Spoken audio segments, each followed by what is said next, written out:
Hey everybody, this is Blue, and I wanted to talk about tabletop role-playing game designing.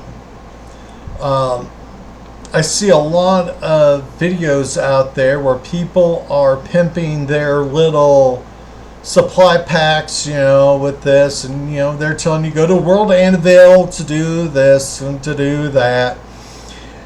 And I'm an old tech person. I'm a pen and paper role player. Okay, I do not allow computers when I play the game. A session is computer free. I understand cell phones, we need to have them, but we don't have people pulling out their cell phones because we got books. I grabbed one of my favorites. I just did a review on this one, but we got our books here. This has all the information we need. I'm old school on that part. And so I don't need a computer. I use a computer, but when it comes to actually playing the game, no, not allowed. I like the feel of having my books out, my papers in place, and going at it. And I feel the same way when it comes to building my game.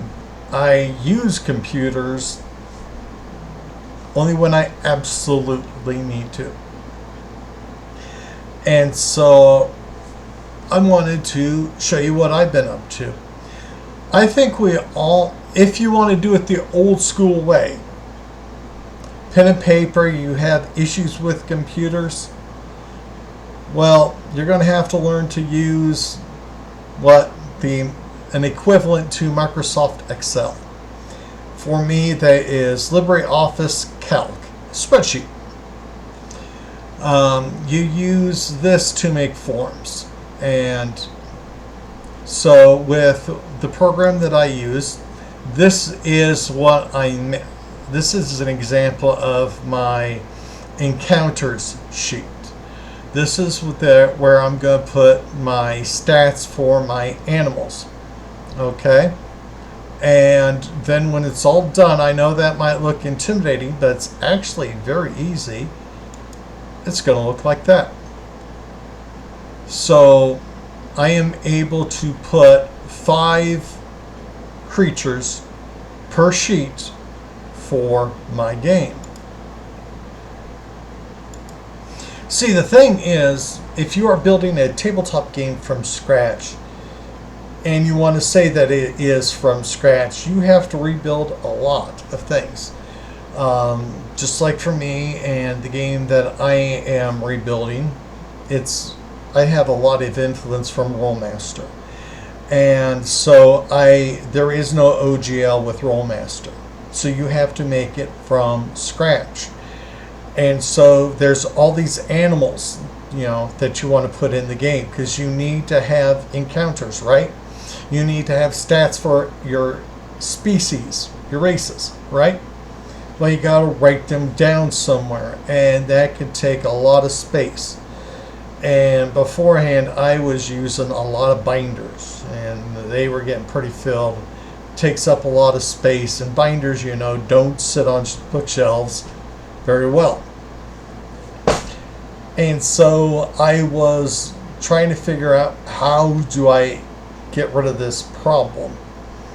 And I have to thank technology. We can't shun technology completely. I recently found some websites where they would print a PDF, and they would do a single copy. You don't have to order 20 and all that. It was awesome. I was able to print, I don't think I have it handy, some modules that I own the PDF to for my game, so that I can have those manuals in my grouping, and I could keep the computer away from the game. So what I done was I went through and I designed all the sheets that I wanted, and I made PDFs for them. And I created PDF form books. Right there. That's a lot of books, right?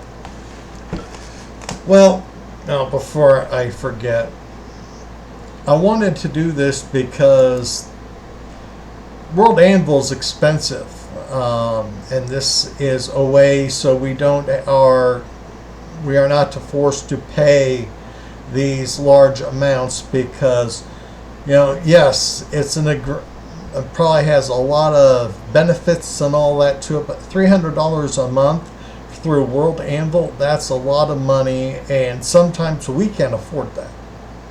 Okay? And so my way I'm doing it to get around that is through PDF form books.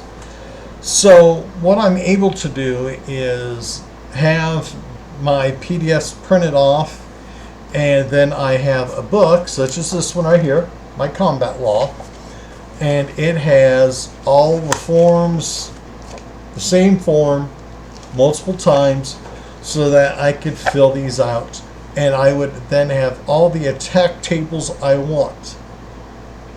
All right. So let's say I get all this done and I'm wanting to publish my works, but everybody's going to say, it's on paper, you can't do that. And they're wrong. You are able now, thanks to technology, able to scan your documents, and they can read your handwriting as long as you have halfway decent handwriting, and they can convert that into digital font.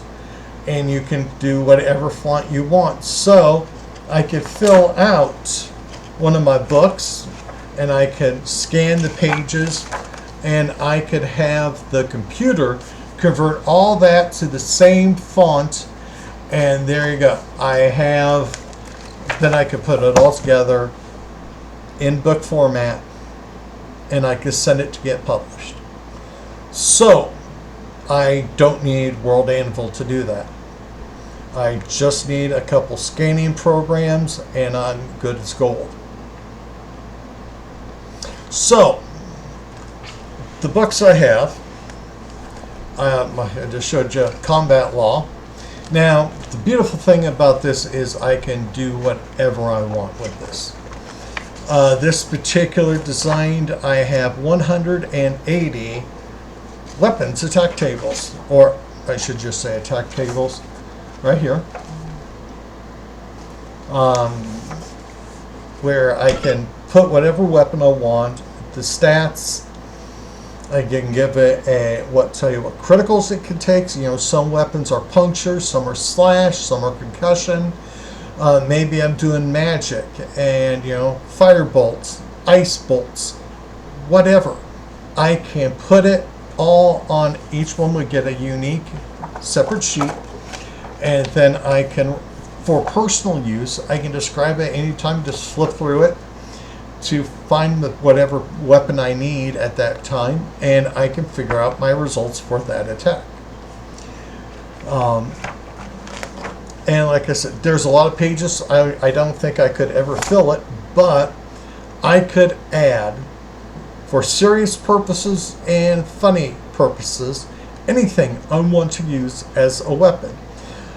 So let's just say, I got the base fantasy game done, and I'm wanting to do a more modern, maybe one with a little comedy to it.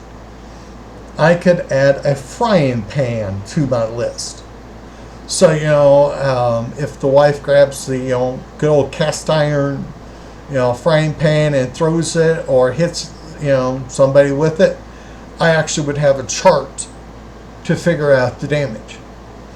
And so that is the advantage. And now let's say that I got my idea approved, and I can get it published. Well, what I can do is take a majority of this, put it together in one bundle, and say, well, here's SageMaster core rules. I can then, like a year later, go through what wasn't used, take half of it, and go, and here's the SageMaster Companion 1. And, I'd have it all on file, because once you scan it, you can just save it to an SD card or whatever.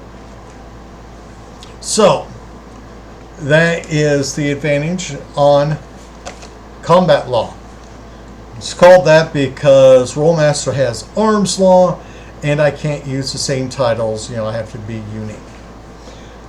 Next up is critical tables. This is designed so that I can, have the critical results for anything. Again, the flexibility, which I think is the most important thing to have for this, is I could come up with results for anything and everything. Not just your slash, crush, and puncture. You can have fire, radiation, vibration, stress, anything that can cause the body damage in some form, you can have a critical results table for. And this one has 90. So I could come up with 90 different... No, I have more than that. I have 180 in here. So I have 180 tables. That gives me the flexibility to do many things. The next item is the hard one, going to be the hardest one, magic law. Rolemaster has spell law. Obviously, I have to use a different title. But each time you open up, this is part 1 and part 2 of the spell list.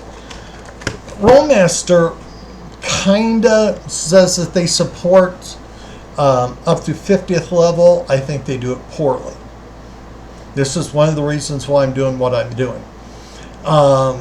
In their base, they do their spell list 1 through 20, which is awesome because, there's 20 spells, but then it's 25, 30, 50. And so between 30 and 50, there's no other spells. And I just don't think that's spread out nicely. For me, the way I'm doing it, I am going to support 1 through 100, which means that each spell list has 30 spells. 1 through 10, 1, 2, 3, 4, And then by twos from level 12 to level 30. And then it will go 30, 35, 40, 45, 50, 55, 60. Okay. And then, excuse me, 60, 70, 80, 90, 100. That reduces the gaps, and it makes it, a very simple area of progression, because the more you know, it should take longer to learn more powerful spells, right? And so that's what this is designed for. Each one will tell, you put the name of the spell, you got to figure out your area, your duration, and your range. And at the very bottom, you got notes. So this is a way for me to put down a spell list and give additional information. And this one right here, oh boy, this holds 360 spells. Next one up is creatures and encounters. This is my, encounters, wildlife and all that. This will process 360 different. No, it don't. I forget how many it happens. I think that's.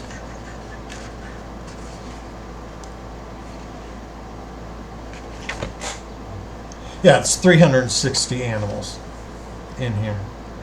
And so, yeah, 360. Right here, so it has all the information in stat block form. And then, so I have an index of every animal that I will be putting into my world. And then on a separate notebook, I will be writing down brief descriptions. Okay. or I could put them strictly online when I get these put into when I convert them over. I can then add the descriptions and all that. And so I could create a different supplement that has just animals in it. And I would have plenty. This way I can add a lot more. I can put in weird animals, funny animals. Rolemaster did a good job on dragon descriptions, but there are so many. I could put in my own version of like chromatic, the metal dragons and all that. And so I would be able to have a lot more. And again, flexibility, because, that's a lot of animals to put into this book. My table of contents is based off of 90s. That's why some of the numbers, in case you were curious. This here, the next book is Species Law. This is strictly for sentient creatures that you can role play. The D&D manual, monster manual, they had some of those races in there.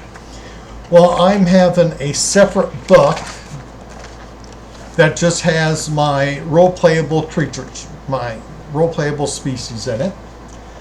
And so you can put your stat block, what their stats are, their movement, soul departure, their magic resistance, lifespan, height, if they have a natural armor type, like how some animals have thick-skinned, well then they'd have an automatic armor type 4 to them, okay? Then you got all the lines where you can fill in some information. Very bottom, you can have special abilities and restrictions. And with 180 of them, I don't think I'd ever be able to roleplay them all, but they would be available, and that would give my game, and a concept like this could give your game a lot more to work with. The last one, profession law. This was the hardest one to make. Each one of these books has 60 professions in it. Now for my game, I have my professions in 3 categories: non-spell using, semi-spell using, and pure spell using.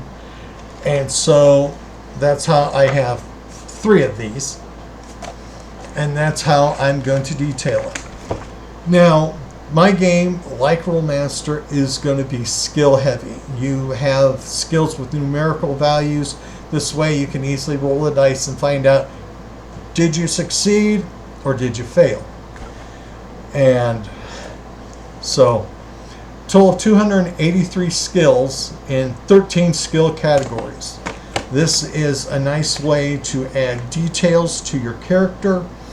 And so maybe, you have kind of a ruffian, and so you want to make sure that he's good at intimidation. Interrogation. You can actually have him develop those highly, and whereas he might not be a good singer, so you don't spend any of your development points on that. And so this gives me a reference point where I can store all of my professions. Now, what about price? I found a website, print me one, and I got 2 more books coming. They're duplicates of these right here. This plus my other 2 books, they cost roughly $20 a piece. And so we are talking, I got 8 here, that's $160, $200 total. Yes, that does seem like a lot of money, but there's advantages to this. I could take professional law and I could put it in my backpack and I can do it anywhere. I don't need to carry the laptop. I don't need to plug it in. I can take this with me at work, and when I have some free time, I can just open it up and fill in a profession. Okay, and I also don't have to worry about my subscription fees. It's great. Like I said, the ability to do this anywhere. So if I have a brainstorm of an idea, I can pull this out and I can fill out one of my books. Maybe I have an idea for a new species. Maybe I saw a movie that inspired me to create something like a sentient Rancor from Star Wars. Maybe I want to create a race similar to Walrus race, from Star Wars. And so I could do that at any point in time. Bad thing about computers also is that you got to search for the file. Well, it's nice if you have just these. I have a total of 10 books I work through, and I could just go. Just need Creatures and Encounters. Grab it, open up to the next page, fill it out. And so I think this idea would be beneficial to a lot of people. Like I said, you just need to learn how to make a spreadsheet, make your form, and then you go find a PDF maker. The one I have was free. And so you take your images, you build your PDF file. Warning, when you do this, you have to create your cover, then put in a blank page, then your table of contents, and then you can put in your form in mass. Like I said, in this book there is 520 copies of this page. But I am able to then, have this on hand at any time, and I can fill this in at any time. And I don't think you have that flexibility with World Anvil, because like I said, it's going to take time to load up, to get to the page, and then type it in. I don't have that problem here. So I would like to hear what your opinions are on my ideas. I think this is a good way, and I wanted to share it with you because for those of you who are not big fans of sitting behind a typewriter and typing on it for an hour at a time, this is better, because it would take you just a few minutes to write down whatever you thought of in the appropriate book, and you're done. So please put your comments down below, and everybody please take care and be at peace.